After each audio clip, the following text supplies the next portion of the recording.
Good morning दोस्तों, आप सभी का एक बार फिर से हमारे यूट्यूब चैनल एजुकेशन जानकारी पर इस्तकबाल करता हूं, वेलकम करता हूं। आज का ये वीडियो जो है 22/12/2021, टाइमिंग जो है 9:30 से लेकर के यानी शिफ्ट 1 है।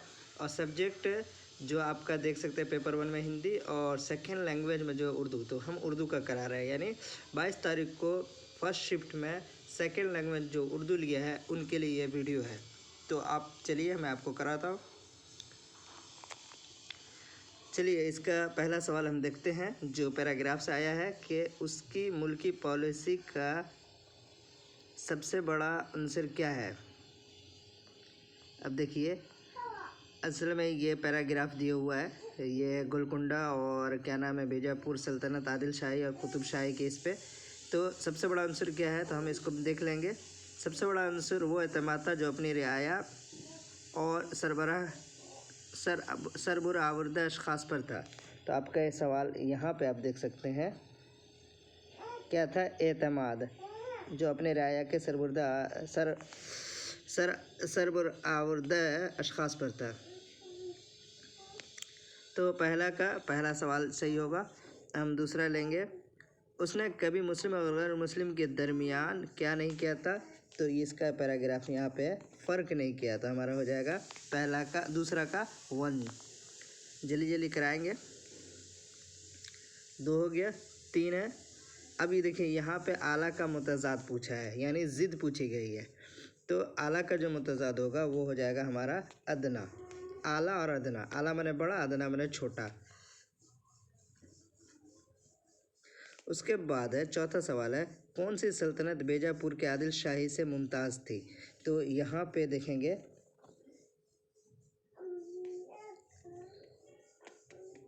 ये देखेंगे गोलकुंडा की कुतुब शाही सल्तनत क्या थी, गोलकुंडा की कुतुब शाही। तो बीजापुर के आदिल शाही से ज़्यादा ये थे गोलकुंडा के। तो चौथा का पहला सही जवाब हो जाएगा। 5वां देखते हैं, कुली कुतुबुल मुल्क एक आला दर्जे के सिपाही होने के साथ साथ कैसा मुंतज़िम था। तो इसका जो है आप सेकेंड लाइन में देखेंगे, दूर अंदेश।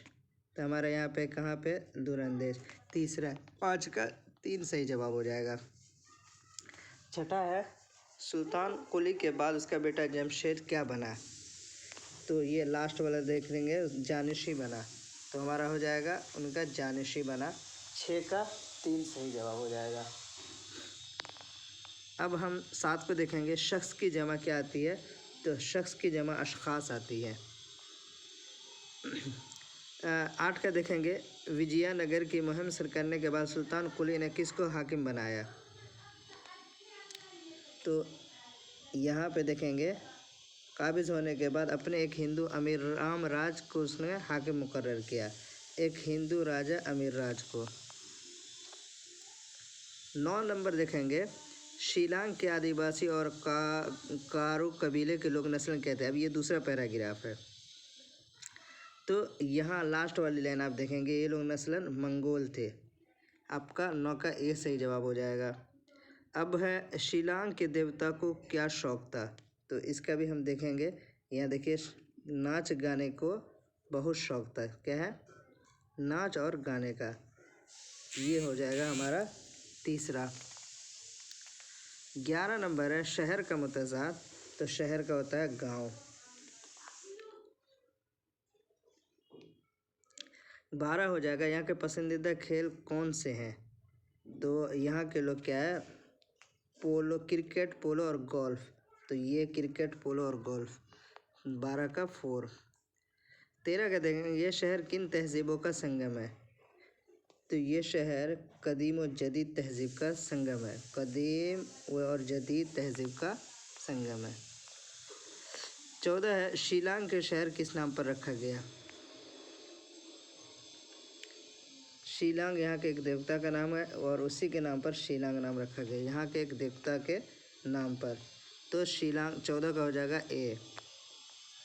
अब 15 देखते हैं, कबीला की जमा कबीलों होता है। 15 का बी। अब चलिए, ये तो पैराग्राफ था। अब हम चलते हैं पेडागोजी की तरफ। दरसियात में ज़बान की कोशिश होती है लफ्ज़ियात और सियाक़ के साथ साथ तदरीस, या फिर स्कूल में ज़बान और सियाक़ को मरबूत करना, या 3 है बतौर मजमून ज़बान की तदरीस के लिए मवाद तैयार करना, या 4 है ज़बान की क्लास में समाजियात, साइंस और दूसरे मज़ामीन को तदरीस है। तो इसका हमारा सही जवाब हो जाएगा, देख लिए, स्कूल में ज़बान और सियाक को मरबूत करना नहीं है, लफ्ज़ियात और सियाक के साथ साथ तदरीस। सवाल नंबर 1 हो जाएगा। और 16 का हो गया ए। अब हम 17 को देखेंगे। 17 है कौमी दरसियाती खाका 2005 की वकालत करता है। आमोज़गार बतौर मालूमात का मेहमान, या आमोज़गार बतौर मालूमात का वसूल कुनिंदा, या फिर आमोज़गार बहुत सी ज़बानें सीखनी चाहिए, या आम अंदाज़ कदर को मतन पर मबनी होनी चाहिए। तो मेरे ख्याल से आप देख सकते हैं ये होना चाहिए आमोज़गार बतौर मालूमात का मेहमान। नहीं, इस वाले का आप खुद बता सकते हैं, या फिर 4 को भी देख सकते हैं। अब ओरिजिनल आंसर किया गया उससे आप मिला सकते हैं कौन सा सही उन्होंने माना है। माखज़ के तौर पर कसीर लसानियात के मतलब है आमोज़गारों को ज़्यादा ज़बान के आमोजिश का मौका फराहम करना। स्कूल में तदरीस आमोजिश के लिए आमोज़गारों की ज़बान का इस्तेमाल, जितना मुमकिन हो उतनी ज़्यादा ज़बान सीखना, तमाम क्लासों में अंग्रेज़ी ज़बान के इस्तेमाल का फ़रोग़ देना। देखिए, आमोज़गारों को ज़्यादा ज़बानों की आमोजिश का मौका फराहम, जहाँ मौका वगैरह आ जाए तो वो मुस्बत जुमला होता है, पॉजिटिव, तो उसको हम सही करेंगे। स्कूल में तदरीस आमोजिश का आमोज़गारों की ज़बान का। फिर है 19 है आम तौर पर अपने आप ज़बान सीखता है। क्या गैर मुल्की ज़बान, मादरी ज़बान या पहले ज़बान के सियाक में? मादरी ज़बान है तो हमारे यहाँ पे हो जाएगा बी सही जवाब।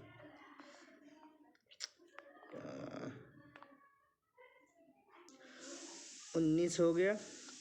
20 है शायर की तदरीस में तवज्जो नहीं देनी चाहिए। यहाँ पे सवाल है तवज्जो नहीं देनी चाहिए, तहसीन और लुत्फ़ अंदोज़ी पर, क़वाइद की तदरीस पर, शेरी हैतों पर, तनक़ीदी सोच पर। तो ये भी देना चाहिए, ये भी देना चाहिए, लेकिन क़वाइद की तदरीस पर नहीं देनी चाहिए, तो हमारा ऑप्शन बी सही हो जाएगा। हिंदुस्तान की स्कूली दरसियात में अंग्रेज़ी ज़बान है एक, क्या है? गैर मुल्की ज़बान, पहली ज़बान, दूसरी ज़बान, आयन ज़बान। तो हम इसको दूसरी ज़बान कह सकते हैं। पहली तो मादरी ज़बान और दूसरी अगर है तो वहाँ की लैंग्वेज में हो सकती है।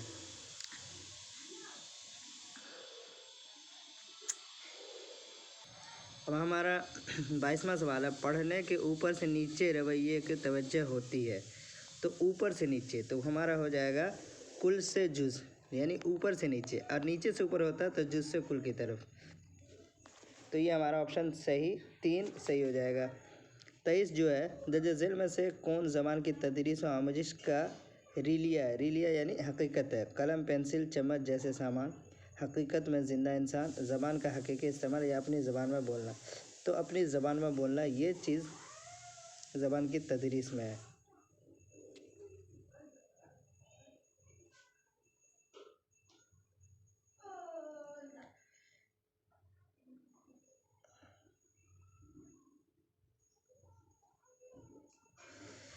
चौबीस देखते हैं ज़बान की तदरीस में उसूल से परे जाने का मतलब है। ज़बान की तदरीस का ख़ास उसूल ना मानना, ज़बान की तदरीस के तमाम उसूलों को मानना, यह मानना कि तलबा की ज़बान की आमोजिश के लिए कोई भी तरीका दुरुस्त नहीं, यह मानना उसूल ज़बान आमोजिश में रखना अंदाज होते हैं।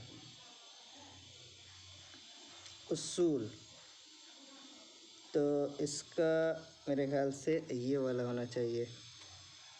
ज़बान के निसाब में शामिल है मवाद और अंदाज़ कद, ज़बान की तदरीस में आमोजिश के मकासद, मवाद, तरीका, मौज़ूआत और अंदाज़ कद, ज़बान की तदरीस में आमोजिश मकासद, मौज़ूआत और क़वाइद के उसूल। तो हमारा ऑप्शन बी सही हो जाएगा। सवाल नंबर 26 है मुसलसल अंदाज़ कदर का मतलब है, ये हमारा ऑप्शन 4 आमोज़गारों को आमोजिश के मुस्तकिल बुनियाद पर रिपोर्ट तैयार करना। लिखने के अमली तरीक़े, प्रोसेस शामिल है गौर व ख़ौज़ करना, तैयार करना, तो ये हमारा ऑप्शन बी सही हो जाएगा। ज़बान के आमोजिश के दौरान आमोज़गारों का सफ़र करना चाहिए, कुल्लिये से माने तक, इक़्तिदार से इतलाक़ तक, हुरूफ से जुमलों तक, मानी से कुल्लियों तक। तो हमारा ऑप्शन ए होना चाहिए। सवाल नंबर 29 है एक उस्ताद ने आमोज़गारों से आँख बंद करने को सुनने उसने 3 जुमले को पढ़ा, हर जुमले को दोबारा पढ़ा, आमोज़गार सुनने के बाद सभी 3 जुमले को लिखा। इस तरह काम को क्या जाता है? आंख बंद करके इमला, खाके का इमला, जुमले का इमला, कवायद कलमात। हमारा हो जाएगा खाके का इमला। सवाल नंबर 30 है, मादी ज़बान पर मबनी कसीर लिसानियत का मतलब है मादी ज़बान से शुरू करना और बाद में दूसरी ज़बानें सीखना। हमारा ऑप्शन 3 सही हो जाएगा। तो ये रहा आज का सवाल। हो सकता हो कि इसमें कई सवाल ऐसे हों जिसे हमने बनाया और सीटेट वाले उसको अलग भी मान सकते हैं, ज़रूरी नहीं है। कुछ चीज़ें हैं जो सीटेट अपना मानती है और हमारे हिसाब से कुछ अलग होती है, तो इसको आप देख लेंगे। बस ये है कि आप अपना तसल्ली कर सकते हैं। अगर आप किसी को और भी ज़रूरत हो तो आप मेरे व्हाट्सअप नंबर पे कॉल करके आप मुझे अपना भेज सकते हैं। जिस तरह इसका हाइड किया गया वैसे आपका भी हाइड करके, और आपको पोशीदा रखा जाएगा आपका जो भी रिस्पॉन्स शीट है। बाकी आपको क्वेश्चन बता दिया जाएगा। लाइक करें, सब्सक्राइब नहीं किया तो सब्सक्राइब कर दें, दोस्तों में शेयर करना ना भूलें। ठीक है, अब मुझे इजाज़त, बाय बाय, अल्लाह।